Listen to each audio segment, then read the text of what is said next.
রাসূলুল্লাহ সাল্লাল্লাহু আলাইহি ওয়াসাল্লাম একবার খুব আফসোস করছিলেন। তিনি যখন শুনতে পেলেন যে বনী ইসরাইলের অনেক অনেক লোক হাজার বছর হায়াত পেত, তারা শত শত বছর ইবাদত করত, শত শত বছর তারা জিহাদ করত, তখন তিনি আফসোস করে বললেন, হায় রে, আমার শেষ সময়ের উম্মতের কি হবে? কারণ তিনি বলেছেন যে আমারু উম্মতি মা বাইনা সিত্তিন ইলা সাবঈন, আমার উম্মতের গড় বয়স হচ্ছে 60 থেকে 70। ওয়া আকাল্লুহুম মান ইয়াজুজু যালিক, খুব অল্প সংখ্যক লোকই এর চেয়ে বেশি হায়াত পায়।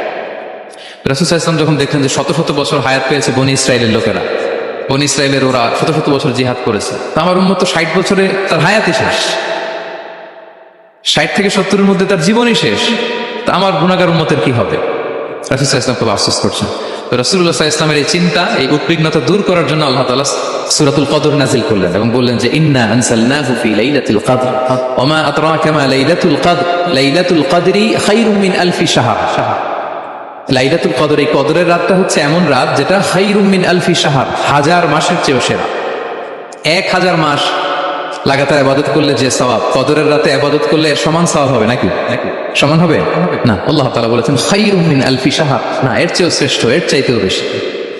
1000 মাসে, অর্থাৎ 1000 মাসে হয় 83 বছর 4 মাস। তো কদরের রাতে যদি আমরা ইবাদত করি তাহলে 83 বছর 4 মাস ইবাদত করলে যে সওয়াব, সে সওয়াব আল্লাহ তাআলা আমাদের আমলনামায় নসিব করবে। তো আমরা যেন এই কদরের রহমত বরকত থেকে যেন আমরা বঞ্চিত না হই।